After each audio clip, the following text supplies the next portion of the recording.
Good afternoon. No, I just came because we discussed Cebu with the members of the ICI, with General Surin, with Sec Babes, Justice Andy, and Edie Brian. So, ano lang, kasi ICI DPWH went to Cebu, and I just got the feedback from General Surin and a few days ago, Yusek Bisnar. So, alam niyo naman, Sec Babes is also helping us out with trying to figure out, ways forward on how to prevent the tragedy from happening again. So, pinag-usapan din namin, but at the same time, pinag-usapan din namin siyempre yung accountability ng mga proyekto na na-implement doon na, sad to say, hindi na-prevent yung nangyari sa Tino, hindi na mitigate yung nangyari sa Tino. So, we really have to look at it from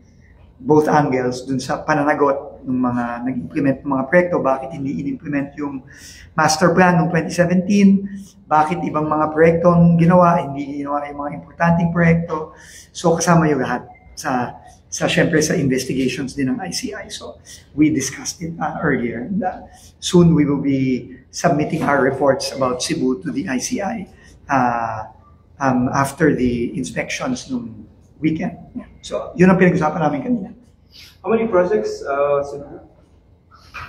Madami. I think it's roughly from 2016 to 2025. We're talking about roughly more than 50 billion pesos. 50. And then how many cases will you be able to come up with? I don't know yet. So we will have to look at the projects and kung yan ba ay nakatulong, yan ba ay nakasama, hindi nakatulong. So, yun ang pinag-usapan namin ngayon. So, pero that needs to be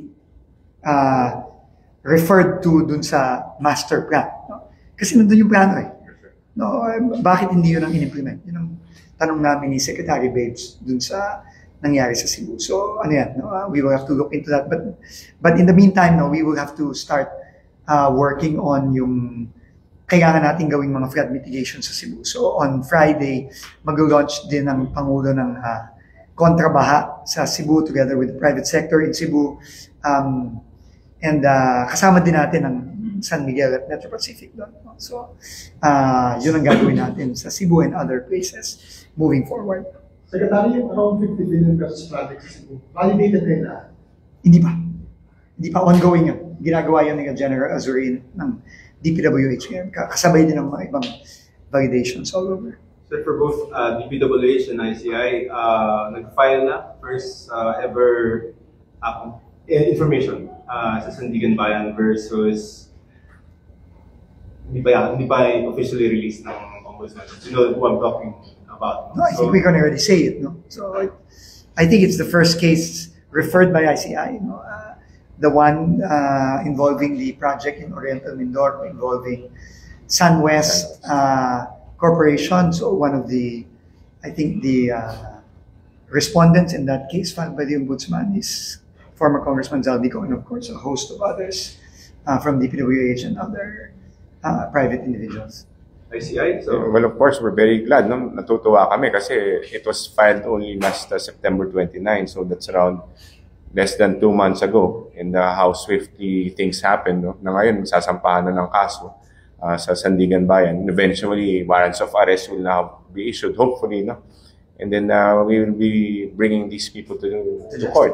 And para ito yung hinihingi ng mga taong bayan. Diba? So, natutuwa kami that finally, yung first referral bore fruit na. No? Ganun na ng action in the courts.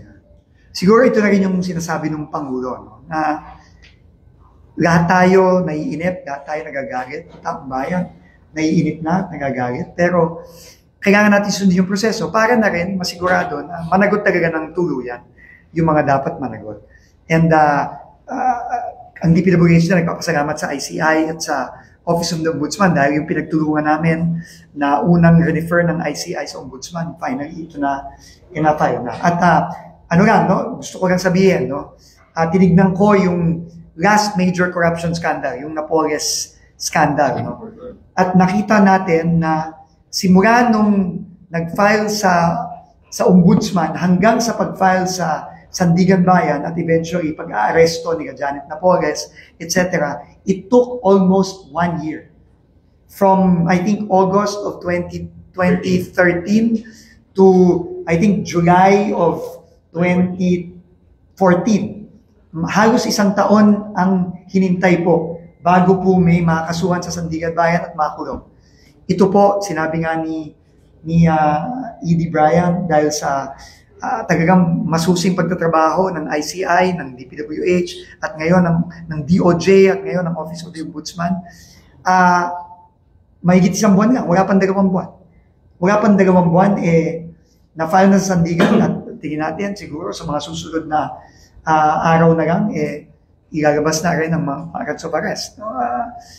So with that, I think mabilis ito, no? Lalo na kung ikukumpara natin dun sa time sa PDAF scam nung kay Janet Napoles. No? But I think I can say on behalf of the government, on behalf of the President is umpisa pa lang to. Umpisa pa lang to.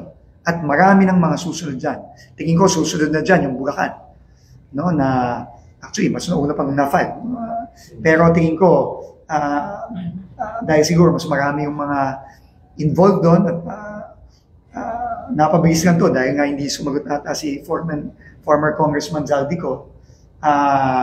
Pero tingin ko susunod na rin yung Bulacan dyan. So sunod-sunod na po ito. So nandito na tayo, finally. Sir, si Panakan, at large ba ito, sir? Or, nakakausap na? Si Panakan po, empleyado pa rin ng DPWH yan. No? At siya pa rin, no? Although siya is suspended. No? Where is he? Mahanap din po natin siya. No? Sa pagdating na panahon na mayroon ng lumabas na mga warrants of arrest. EBC is how they go. When are we going to make that decision? Kasi first time Decision on what? to whether to go to the RTC for to ask for indirect contempt. Well, Although mutin academic event kasi may warrant naman na sa... In a way, it is. Kasi kahit papaano, mas mabigat tong warrant of arrest na to. No? But hindi pa rin namin hindi pa rin kami huminto pag-aralan yung next steps namin dito. No? Okay. Nasa legal namin ngayon yan. So they will advise me on what would be the next best step to take, no, to ensure kung pag-file namin ng petition sa RTC would be sufficient to hold him in contempt. Hindi, with all the political noise na nangyayari ngayon sa bansa natin, nakaka-apekto ba ito dun sa investigation nyo as ICI? Considering na nadadawit nga si PBBM dito, which is siya nagtatag itong ICI. Kasi medyo marami na nangyayari sa bansa natin. So will this affect yung investigation nyo? Well, ang ingay na pinakikinggan ng ICI is yung ingay na humingi ng hustisya. Humingi sila ng mga galit sa corruption. Because basically, yan talaga yung mandato namin. We have to look into these flood control projects. Huliin yung mga yan, dalhin sa korte. Sabi nga ni Secretary Dizon, kunin yung mga nanakaw, ibalik sa tao. No? So, naapektuhan kami kasi in the sense na mas gigil kami. Mas gusto namin pagbutihin yung aming trabaho para mabigay namin kung ano yung hinihiling tao bayan. So, kanina sabi mo, diba, mas mabilis itong information file before the Sandigan file compared with the Lapuan case. Pero how sure are we that this is an airtight case na hindi ko makalulusot yun? Yan, ang ganda ng tanong na yan. In fact, yan ang talagang kabilin ng Pangulo sa amin sa DPWH. Na siguraduhin na solid yung ating mga kaso. At tingin namin, solid itong mga kasong ito. At itong mga kasong to, madaling makonvict yung mga inaakusahan ngayon na naaakusahan na nga sa ating mga korte sa Sandigan Bayan. So, kampante kami dito. Ang tingin ko, kampante ang ICI din at kampante din ang Office of the Ombudsman. Okay. Sir, hindi may tanong po about Yes. recent po, di ba yung migration history, Senator Dante Marcoleta claimed that ICI is not independent. I don't know if this is being asked, no? Parang kasi nangihingi daw po ng mga records ng previous hearings sa House and sa Senate and other agencies ng government, so that makes ICI daw not independent. Any response ng doon?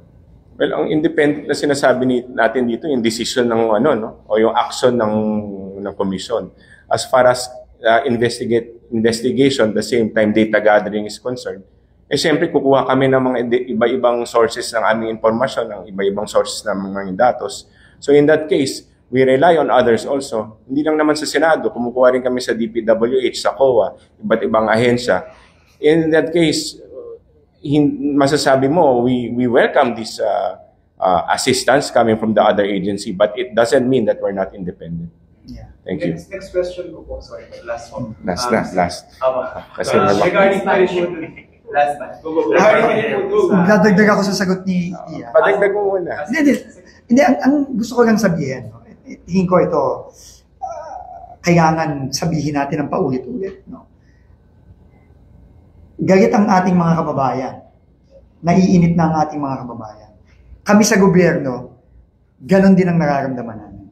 Kami din ay galit sa mga, lalo na kami mismo nakikita namin yung ebidensya, nakikita namin yung ginawa nitong mga taong ito. At kasing galit, yung galit ng mga kababayan natin, galit din namin yun. Pero, ang ultimate na maghuhusga sa amin sa gobyerno, maghuhusga sa ICI, sa DPWH, kahit kay Pangulo, is hindi yung salita namin, kundi yung action namin. At yung finally pagpa-file ng ombudsman ngayon, klarong action yun na talagang mananagot yung mga dapat managot. At sabi ko nga kanina, umpisa pa lang ito. Unang kaso pa lang ito, marami pang kasong parating. At marami pang makakasuhan, maraming makukulong, at hindi kami titigil hanggat lahat ng mga to, umabot.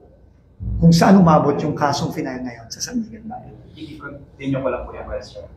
Where are we at? Yung looking at affidavit po ni House Speaker Martin Romualdez, and any plans or scheduled hearing for him to return to ICI? Wala pa kaming scheduled hearing for a former speaker.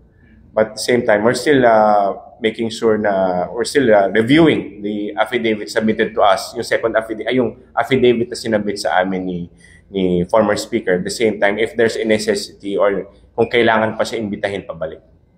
Sir, sa profile ng mga complaints and referrals, big chunk of those are former DPWH officials down to the cashier.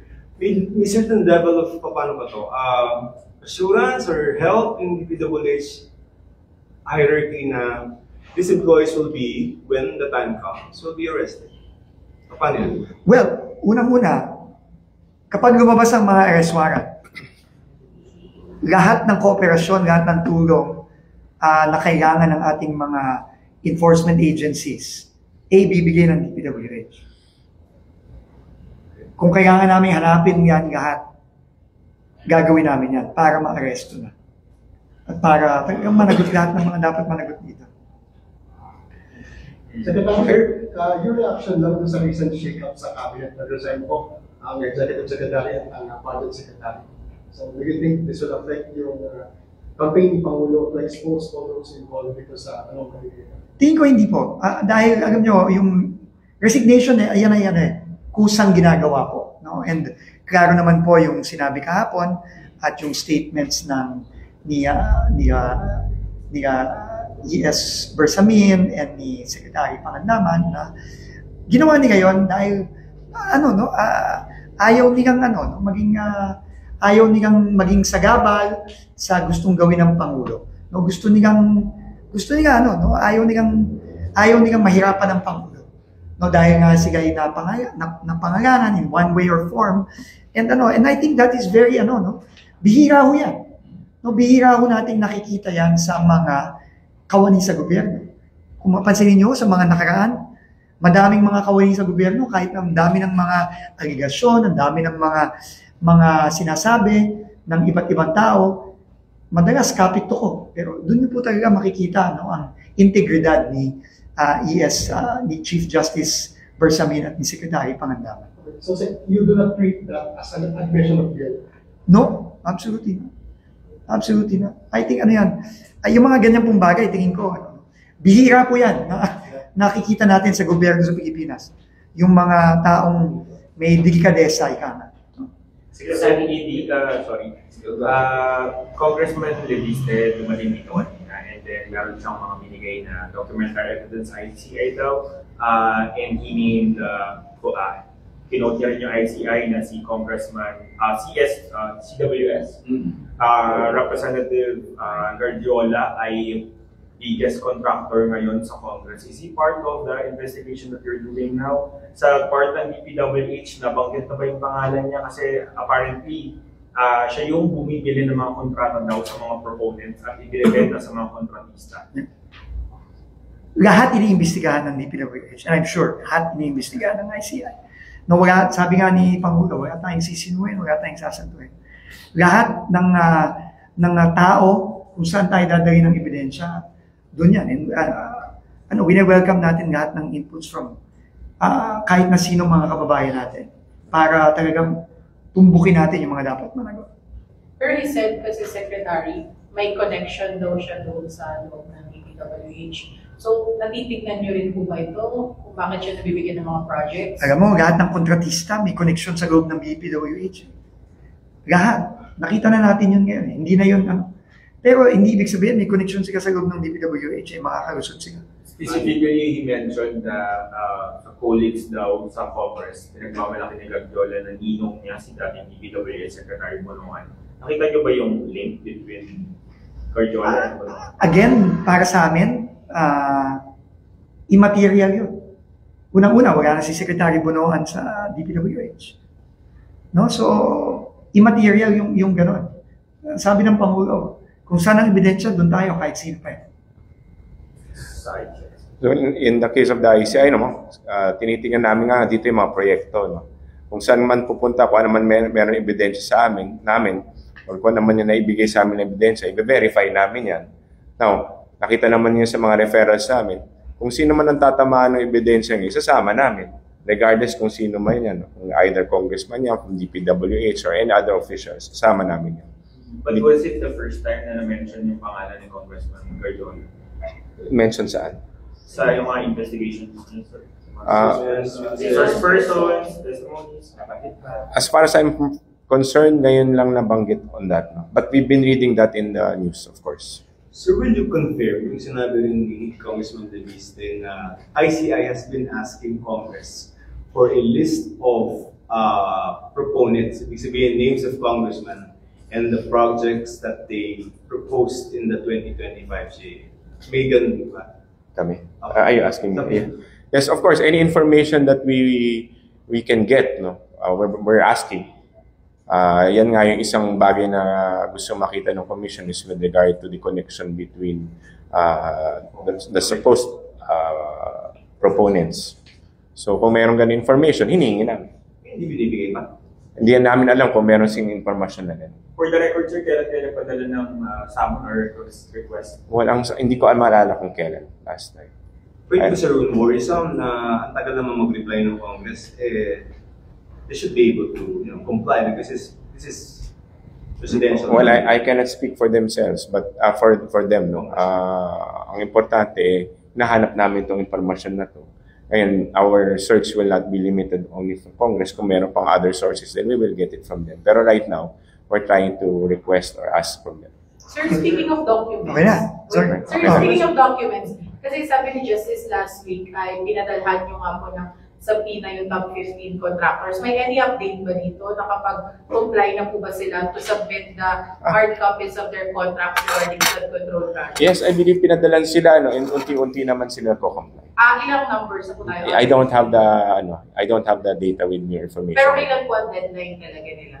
Hindi ko rin alam kung kailan yung deadline, but as long as they're complying, we're welcoming the information given to us. Sir Brian, Yeah. gusto ko confirm kasi sabi ni Congressman Levisa, the ICI said that the three biggest contractors or proponents, first, Zalico, third is the Vizcaya Focol, and second is Gagdiola. May ganun bang statement? Wala kaming ganun statement. Wala pa kaming nailalabas sa ganun statement.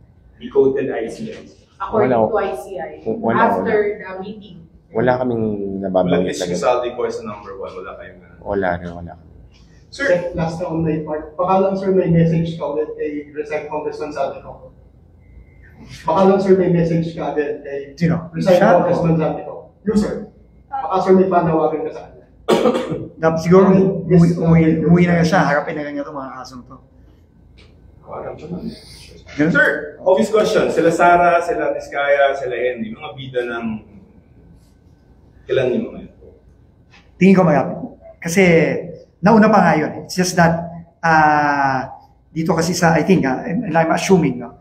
Kasi nga hindi na sumagot si former Congressman Zaldico.